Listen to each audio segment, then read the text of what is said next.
It all continues with you leading the way, casting the vision, giving them the opportunity for growth within your company, providing an additional value add, such as one-on-one mentorship, right? Such as tools that will actually benefit their business. Let's say, for example, a lead gen website, okay? That's included part of their package. Maybe giving them access to some of the leads, right? That's another thing.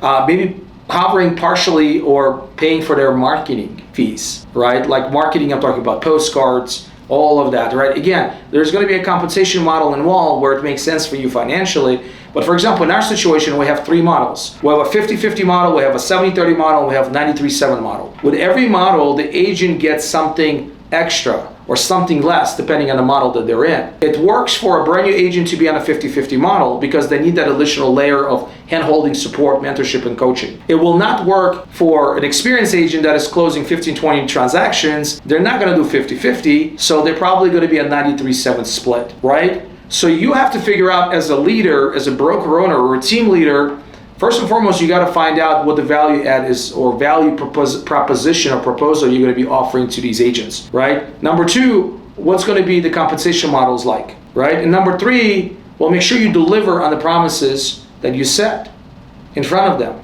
because nothing against big bucks brokerages, but these agents, a lot of them feel like they're cogs in a wheel. They just feel like another number, another agent. And we want to reverse that.